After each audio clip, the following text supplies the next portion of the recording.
It was an ordinary afternoon on a quiet street when the roar of an expensive black SUV cruising down the road caught the attention of Officer Mark Jacobs, a veteran cop with a reputation for being tough. And some whispered, overly judgmental, he prided himself on maintaining order in his town. Yet, as the SUV rolled past, something about it didn't sit right with him.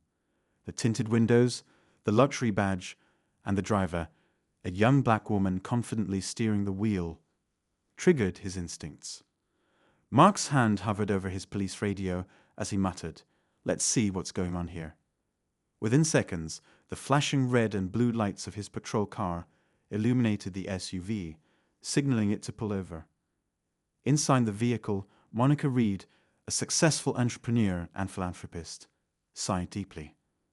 This wasn't the first time she had been stopped for no apparent reason. She glanced at her reflection in the rearview mirror, adjusting her calm expression. She had learned over the years that composure was her best armor. Monica brought the SUV to a halt on the side of the road, her heart steady but her mind racing. She knew her rights, but she also knew how these encounters could spiral. Taking a deep breath, she rolled down her window as Officer Jacobs approached, his footsteps heavy with authority. "License and registration," Mark barked, barely glancing at her. "Good afternoon, officer," Monica replied, her tone polite but firm. She reached into her glove compartment, pulling out the requested documents. "May I ask why I'm being stopped?" Mark ignored her question, scanning the papers she handed over. His eyes narrowed when he noticed her name. "This your car?" he asked, the doubt dripping from his voice. "Yes, it is," Monica said, her gaze steady. "Is there an issue?" Instead of answering, Mark stepped back, gesturing for her to get out of the vehicle. Monica hesitated.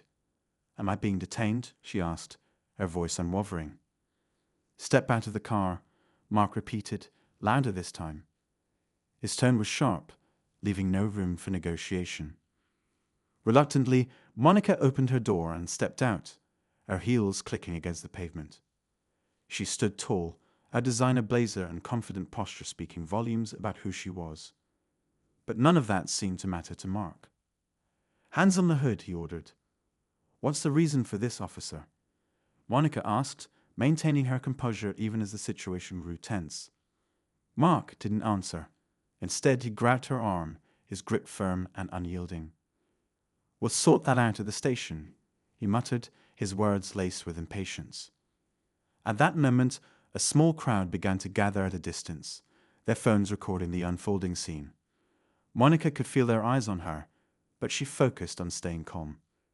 "Officer, you're making a mistake," she said. "I suggest you check my ID again." Mark scoffed. "I've seen enough."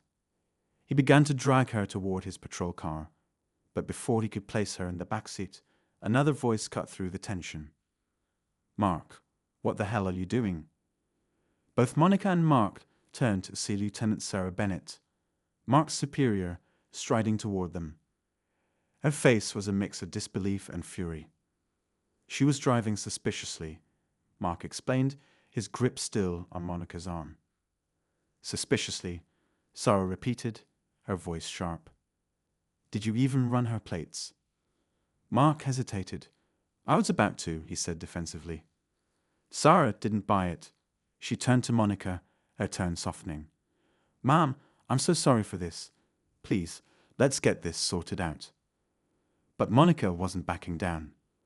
"I want this on record," she said, her voice steady. "This isn't the first time something like this has happened to me, but it will be the last." As Sarah began to piece together what had transpired, Mark's face grew pale. What he didn't realize was that Monica wasn't just any driver. She was Monica Reed, a millionaire who had made her fortune advocating for justice and equity. She wasn't someone to be intimidated, and she had the resources to ensure this incident didn't go unnoticed. The tension in the air was palpable as Sarah turned to Mark. "Go back to your car, Jacobs. Now." But the damage had already been done. What started as a routine stop had unraveled into something much larger. And Mark Jacobs was about to learn that every action has consequences. Consequences that would come crashing down on him in ways he never expected. Little did he know, within 10 minutes, his life would change forever. As Officer Mark Jacobs reluctantly stepped back toward his patrol car, his mind raced. The day had started like any other: routine traffic stops, radio chatter, and a quiet sense of control over his small corner of the world. Yet now he felt an unfamiliar crack in that control. Monica Reed's composed demeanor unsettled him, and Lieutenant Sarah Bennett's presence had only amplified his unease. He couldn't shake the gnawing feeling that he had made a critical error, though his pride wouldn't let him admit it. Monica, meanwhile, stood quietly, her hands folded in front of her. Outwardly calm, her heart was pounding. Encounters like these always left her with a familiar mix of anger and exhaustion. For years, she had worked hard to build a life that would shield her from prejudices like this one. But moments like these reminded her that no amount of success could make her immune. As Lieutenant Bennett finished apologizing and assured Monica that she would personally handle the situation, Monica nodded but remained skeptical. Sarah seemed genuine, but Monica knew from experience that promises of accountability often led nowhere. Her focus, however, shifted back to Mark. It was now sitting in his patrol car, pretending to review her documents again. She couldn't let this slide, not this time. A faint murmur rippled through the growing crowd of onlookers. Several people held their phones aloft, capturing every moment. Monica noticed a young man standing near the front of the group. His phone's camera was trained on her and the officers, his expression a mix of concern and determination. She gave him a slight nod, silently appreciating his quiet support. Meanwhile, Sarah walked over to Mark's car, leaning down to speak to him through the open window. Her voice was low but firm. "Did you run her plates yet?" Mark hesitated before answering. "I was getting to it," he said defensively, though the tension in his voice betrayed him. "Run them now," Sarah ordered. Mark reluctantly typed the license plate number into his onboard computer. Within seconds, a profile popped up on the screen, and his stomach dropped. Monica Reed wasn't just a random driver, she was a nationally recognized figure. Her company, Reed Enterprises, was one of the fastest-growing tech firms in the country, and her philanthropic efforts had been featured on countless news outlets. She was also a vocal advocate for justice reform, frequently speaking out about issues of racial profiling and systemic bias. Mark glanced over at Monica, who was now speaking quietly to Sarah. For the first time, he realized just how much trouble he might be in. He had no real reason for stopping her, no legitimate explanation for why he had escalated the situation. He had acted on an assumption, one he couldn't justify. Back outside, Monica's phone buzzed in her pocket. She pulled it out and saw a text from her assistant, Lisa. "Are you okay? I just saw a video of you online. It's already trending." Monica's stomach tightened. It didn't take much for news like this to spread, especially with her public profile. She looked at the young man in the crowd again, realizing he must have uploaded the footage. Part of her was grateful. The other part was exhausted by the thought of the inevitable media storm. Sarah noticed Monica's expression and asked, "Is everything all right?" Monica showed her the text. "This is already out there," she said simply. Sarah's face hardened. She turned back to Mark's car and motioned for him to step out. "Jacobs, we need to talk. Now." Reluctantly, Mark emerged, his face a mixture of frustration and unease. "Lieutenant, I—" "Save it," Sarah cut him off.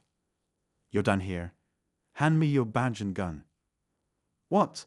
Mark's voice rose in disbelief. "You can't be serious." "You just racially profiled a prominent business leader," Sarah said, her voice sharp. "You escalated a situation without cause and put this department in jeopardy. I can't have you representing us right now.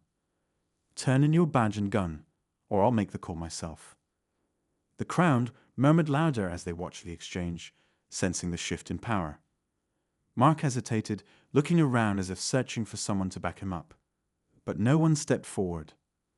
Slowly, he removed his badge and handed it over, his face flushed with anger and humiliation. As Sarah dealt with Mark, Monica took a step back, taking in the scene. She knew this was just the beginning. The public outcry would likely force the department to act swiftly, but real accountability was rare. She was tired of waiting for systems to fix themselves. This time, she would take matters into her own hands. She approached Sarah, her voice calm but resolute. "Lieutenant, thank you for stepping in, but this isn't over. I'll be filing a formal complaint, and I expect a thorough investigation." "You have my word," Sarah said. Monica nodded, but she wasn't entirely convinced. She turned back to her SUV, ready to leave the scene, but paused. Looking at the crowd, she decided to speak. "For too long, people like me have been subjected to this kind of treatment," she said, her voice carrying over the quiet murmurs. "But this isn't just about me. It's about everyone who's ever been unfairly targeted, everyone who's ever felt powerless in the face of injustice. I won't stay silent, and neither should you." The crowd erupted in applause and cheers, their phones still capturing every moment. Monica got into her car and drove off, her mind already racing with the next steps. She would call her lawyer, reach out to her contacts in the media, and ensure that this incident didn't fade into the background like so many others. Back at the scene, Sarah watched Monica's car disappear down the road. She turned to Mark, who was now sitting on the curb, his head in his hands. For the first time, she felt a sliver of pity for him. But it was quickly overshadowed by frustration. He had brought this on himself, and now the department would have to deal with the fallout. As the crowd began to disperse, the young man who had been recording approached Sarah. "I've got everything on video," he said. "If you need it, just let me know." "Send it to me," Sarah said, handing him her card. "We'll need all the evidence we can get." But deep down, she knew the damage was already done. By the time they got ahead of the story, it would be too late. The world would know what had happened, and the department's reputation would hang in the balance. And as Mark sat there, the weight of his actions finally sinking in, he couldn't help but wonder if he would ever recover from the choices he had made in those crucial 10 minutes. Monica pulled into the driveway of her modern suburban home, cutting the engine but sitting in silence for a moment. The familiar comfort of her space felt distant, overshadowed by the weight of what had just happened. She had always prided herself on her resilience, her ability to rise above. But this encounter had left a lingering bitterness she couldn't shake. Inside, her phone buzzed relentlessly on the passenger seat. Texts, emails, notifications from social media, all exploding with responses to the video. Monica finally picked it up and scanned the messages. Some were from friends and colleagues offering support. Others were from strangers, already turning her into a symbol of something larger than herself. "Stand strong, Monica. We're behind you. This is exactly why we need change. Keep fighting. You're a voice for all of us." But mixed in with the encouragement were the inevitable trolls, their messages laced with anger and ignorance.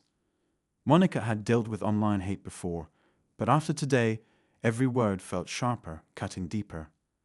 Shaking her head, she silenced her phone and stepped inside her house. In the quiet of her living room, Monica began strategizing. She didn't want this to just be another story lost in the endless churn of social media outrage. She needed to make it count. Dialing her lawyer, she laid out everything that had happened in meticulous detail. "This isn't just about me," Monica said, pacing the room as she spoke. "This is about a pattern, a system that lets people like that officer act without accountability." Her lawyer, Michael, listened carefully. "You have a strong case," he said, "but you know how these things go. They'll push back, try to discredit you, minimize what happened." "They can try," Monica replied firmly, "but I'm not backing down."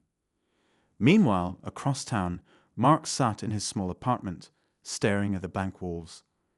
The day's events played on a loop in his mind, each detail more damning than the last. He had never thought of himself as a bad cop. Strict, maybe, but not malicious. Yet now, faced with the reality of his actions, he couldn't deny the ugly truth. Mark's phone buzzed on the coffee table. It was a text from his wife, who had left with their daughter weeks ago, after an argument that now seemed trivial in comparison to what he was facing. "Saw what happened. We need to talk." Mark didn't reply. He wasn't ready for that conversation yet.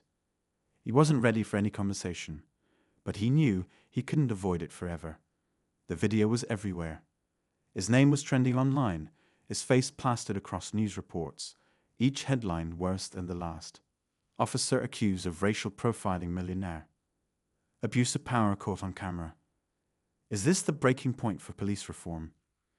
Mark felt the walls closing in. He had spent years building his career, telling himself he was making a difference. But now, it seemed like everything he had worked for was crumbling in an instant. Back at the precinct, Sarah was deep in damage control mode. She sat at her desk, reviewing the video again. Every second of it was damning. The casual way Mark had dismissed Monica's questions, the unnecessary aggression, the complete lack of justification, it all painted a picture of a man abusing his authority. "Lieutenant Bennett," her captain's voice interrupted her thoughts. She looked up to see Captain Henry Daniels standing in her doorway, his expression grim. "We've to need a press conference," he said. "This is getting out of hand." "I agree," Sarah replied. "But we need to be careful. This isn't just about Mark. It's about what allowed this to happen in the first place. If we don't address that, we're just putting a band-aid on a bullet wound." Daniels nodded slowly. "I hear you, but you know as well as I do, the public wants action. If we don't move quickly, we risk losing their trust entirely." Sarah sighed, leaning back in her chair. She knew he was right. But quick fixes wouldn't solve the deeper problems that had led to this moment. Elsewhere, the young man who had recorded the video, Jamal, was sitting at his computer, uploading the raw footage to an online forum. He hadn't expected the video to blow up the way it had. He had simply wanted to capture what he saw as an injustice, to hold someone accountable. But now he was being inundated with messages from reporters, activists, and even lawyers, all wanting to use his footage for their own purposes. Jamal felt torn. He wanted to help, but he also felt the weight of responsibility. This wasn't just about capturing a moment, it was about what came next, and he wasn't sure he was ready to be at the center of it all. That night, Monica sat at her desk, staring at her laptop. She had spent hours drafting a statement, but nothing felt right. Every word she wrote seemed either too emotional or too detached. She wanted to convey her anger, her hurt, but also her hope for change. Finally, she hit record on her webcam and began speaking from the heart. "This isn't just about me," she said. "This is about a system that needs to change. It's about the countless people who don't have the resources or the platform to speak out when they're treated unfairly. I'm standing up not just for myself, but for all of them. And I won't stop until there's real accountability." As she uploaded the video, Monica felt a renewed sense of purpose. She knew the road ahead would be long and difficult, but she was ready for the fight. This wasn't just her story anymore. It was a movement, one she was determined to lead. As Monica's video began to circulate, the impact was immediate and overwhelming. Within hours, her message had gone viral, shared by celebrities, activists, and influencers who amplified her call for justice. Hashtags like #JusticeForMonica and #EndRacial Profiling began trending worldwide, turning a personal encounter into a rallying cry for systemic change.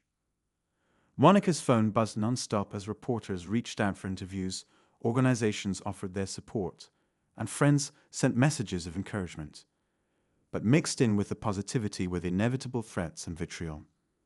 Anonymous users flooded her inbox with hateful comments, accusing her of exaggerating, of playing the victim. Some even trying to dig into her past, searching for anything they could use against her. Monica refused to be intimidated. She doubled down, working with her lawyer and her public relations team to prepare for the storm. She scheduled interviews with major news outlets and connected with advocacy groups that shared her vision. She wasn't just telling her story, she was turning it into a platform for change. Meanwhile, at the precinct, tensions were at a breaking point. Mark sat in an interrogation room, his badge and gun already confiscated, as Sarah and Captain Daniels debated their next steps. "We can't afford to wait any longer," Sarah said. "If we don't act, the department's reputation will be irreparably damaged. Daniels leaned back in his chair, rubbing his temples. Do you know what you're suggesting? Putting one of our own on trial in the court of public opinion. This could destroy us. No, Sarah said firmly. What will destroy us is covering for someone who abused his power. The video is undeniable. The community is watching, and they're demanding accountability. If we don't take action, we'll lose whatever trust we have left. Reluctantly, Daniels agreed. By the end of the day, a statement was released. Officer Mark Jacobs was officially suspended without pay, pending a full investigation. The announcement was met with mixed reactions.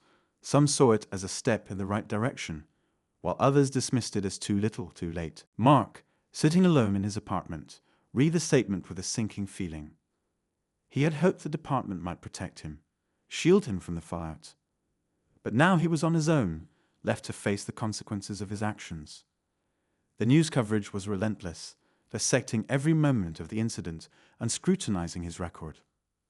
Old complaints against him surfaced, painting a picture of a man who had crossed the line before, but had always managed to escape accountability. Desperate, Mark called his wife.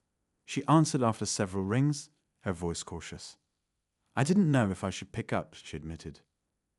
Karen, I need to talk to you, Mark said, his voice cracking. I've made mistakes, but I need your support right now. I need my family. There was a long pause before she replied. Mark, you put yourself in this position. You always acted like you were untouchable, like the rules didn't apply to you. Now you're paying the price. I'll support you for our daughter's sake, but you need to figure out how to fix this. Mark hung up, feeling more alone than ever. He knew Karen was right. He had let his pride and biases guide his actions, and now he was facing the fallout. But as he sat in the silence of his apartment, a new feeling began to creep in. Fear. Back on the other side of town, Monica attended a rally organized by a local activist group.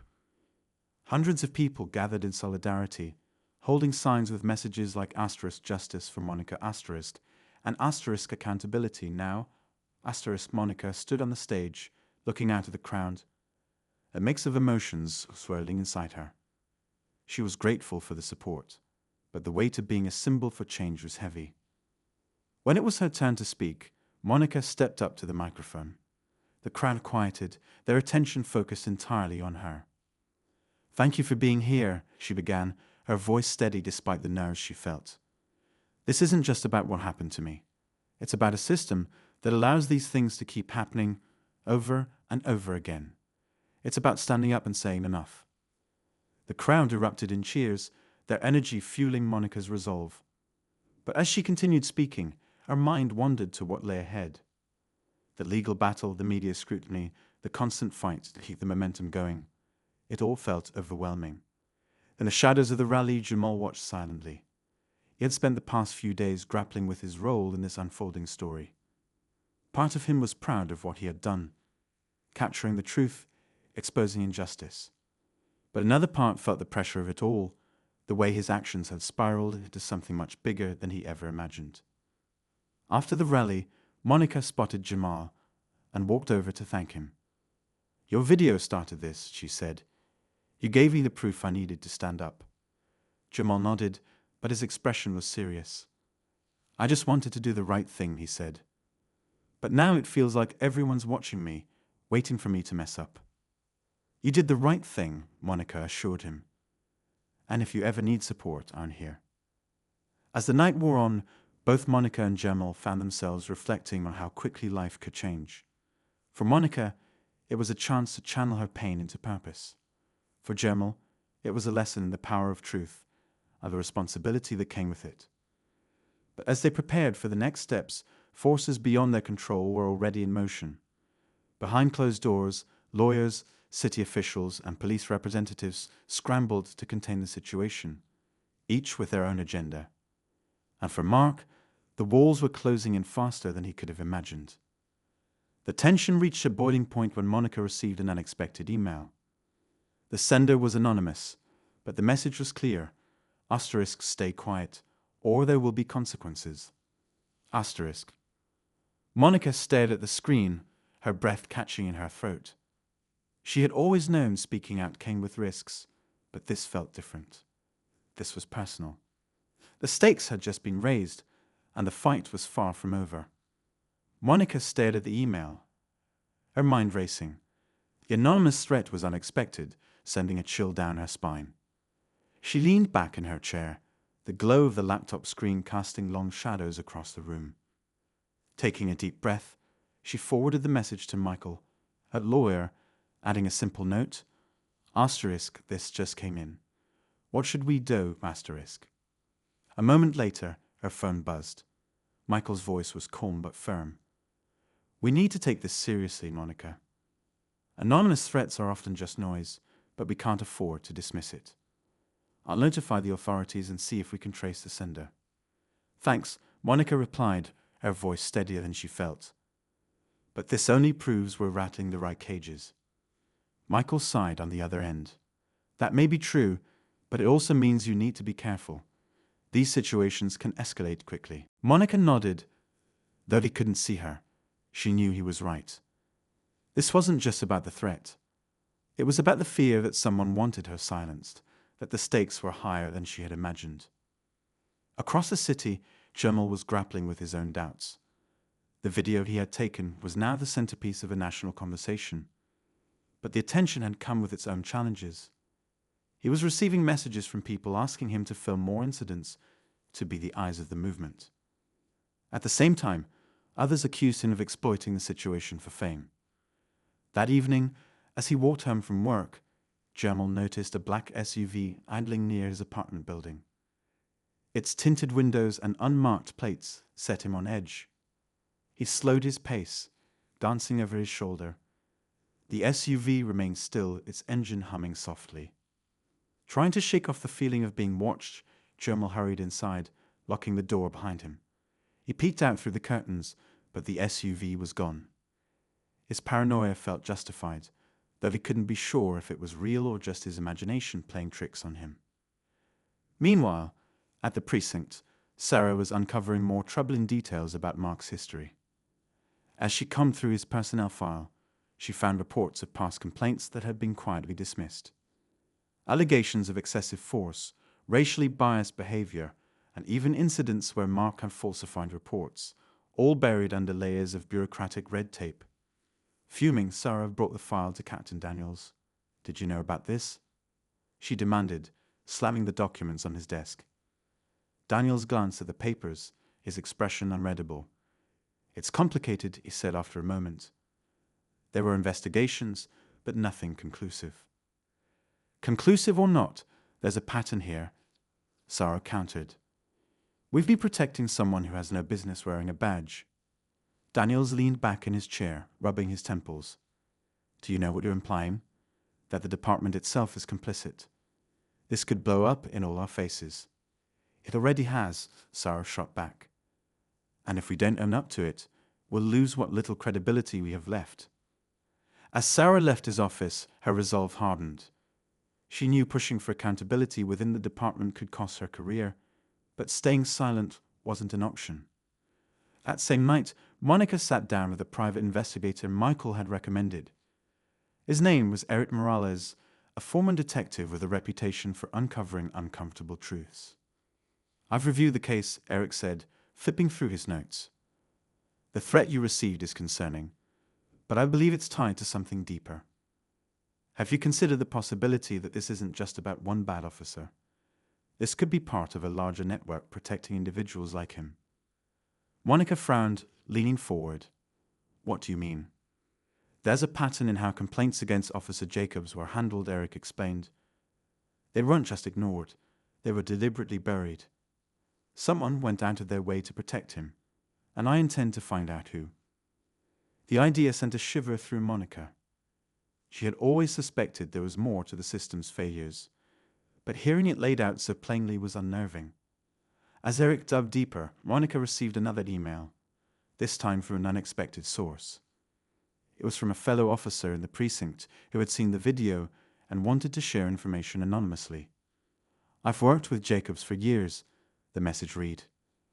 "I've seen things I can't ignore anymore. If you want the truth, Meet me at the old coffee shop on 5th tomorrow night. Come alone. Monica hesitated. This could be the breakthrough she needed, or it could be a trap. She forwarded the email to Michael and Eric, seeking their advice. Go, Eric said without hesitation. But I'll be nearby in case anything happens. The next night, Monica arrived at the dimly lit coffee shop, her heart pounding. She scanned the room and spotted a man sitting alone in the corner, his face partially obscured by a baseball cap. Monica Reed? He asked as she approached. Yes, she replied cautiously. The man gestured for her to sit. I can't stay long. If they'd find out I'm talking to you, I'm finished. Who's they? Monica asked, her voice steady despite her nerves. The people who've been covering for Jacobs and others like him, the man said, glancing around nervously. It's not just him. There's a system in place, people at the top who make sure these things never see the light of day. As he spoke, Monica's mind raced. She was uncovering something much bigger than she had anticipated, and the pieces were beginning to fall into place. But before she could ask another question, the man abruptly stood. I said too much already, he muttered, tipping at the door. Monica sat frozen, her mind spinning. She was in deeper than she had ever imagined, and the stakes had never been higher. Monica sat in her car outside the coffee shop, staring into the dark street ahead. Her pulse raced as she replayed the cryptic conversation in her head. The officer's warning about a system protecting people like Mark Jacobs felt like a door creaking open, revealing a shadowy world she hadn't fully understood. She called Eric, her voice trembling. He's gone, but what he said, it's bigger than just Mark. He mentioned people at the top, a whole system protecting them. Eric's tone was calm but serious. It's what I suspected. I've been following some leads, and I've uncovered something significant. There's a history of misconduct in that precinct, buried under red tape and sealed records. Jacobs isn't the first, Monica. He's just the most recent. The question is, how far are you willing to go to expose this? Monica didn't hesitate. All the way, this needs to come out. The next morning, Monica and Eric and Michael met in Eric's office. Eric laid out a series of documents he had pieced together, internal memos, whistleblower complaints, and even leaked emails. Each one painted a clearer picture of a precinct where corruption wasn't just tolerated. It was quietly facilitated by a select group of higher-ups. This is the foundation of your case, Michael said, flipping through the pages. But if we're going to bring this to light, we need undeniable proof, something that forces them to act. Eric nodded. There's one piece I'm still working on. A recorded conversation between Jacobs and a superior, where they discuss how to handle complaints.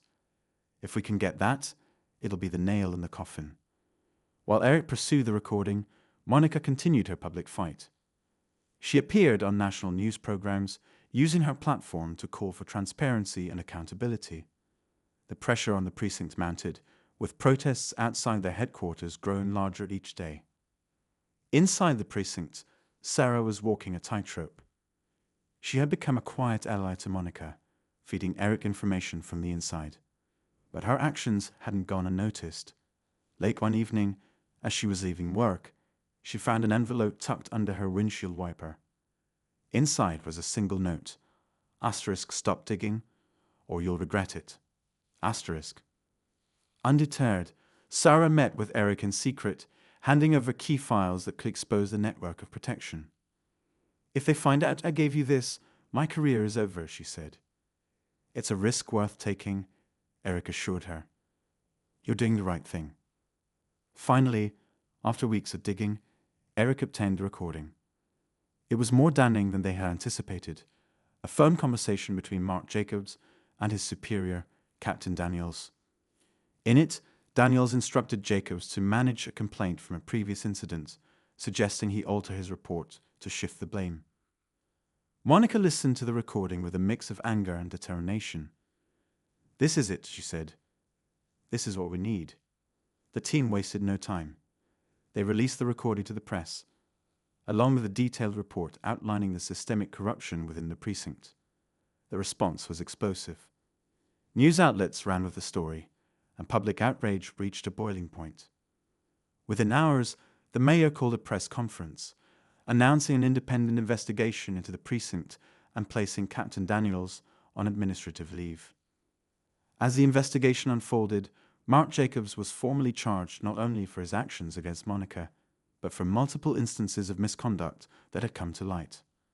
Sarah, though fearful for her job, was vindicated when her cooperation was publicly acknowledged, painting her as one of the few officers willing to stand for justice. But just as Monica began to feel a sense of closure, another twist emerged. Eric called her late one night, his voice urgent. "Monica, there's something you need to know. I've been digging deeper into the anonymous threats you received. They weren't random, they came from someone inside the department. Someone high up." Monica's stomach dropped. "Who?" Eric hesitated before answering. It was Daniels. He wasn't just covering for Jacobs. He was protecting himself. There's evidence linking him to kickbacks from local businesses in exchange for leniency and selective enforcement. Jacobs was part of his operation, and when you started speaking out, he saw you as a threat to his entire scheme. The revelation was both shocking and infuriating. Monica had set out to expose one bad officer, but had uncovered a web of corruption that ran to the very top. In the following days, Daniels was arrested on charges of bribery and obstruction of justice. The entire precinct underwent a massive overhaul, with new leadership brought in to rebuild trust. Monica's fight had sparked a movement, and while the road ahead was still long, she had proven that change was possible. As she stood on the steps of City Hall, addressing a crowd of supporters, Monica felt a mix of exhaustion and pride. She had faced threats, challenges, and the weight of a system designed to silence her, but she had prevailed. "This isn't the end," she said, her voice steady. "This is just the beginning. Together, we can create a world where accountability isn't the exception, it's the rule." The crowd erupted into cheers, their energy carrying Monica forward. She had started this journey as one voice against injustice, but now she was part of something much bigger, a movement that refused to be ignored.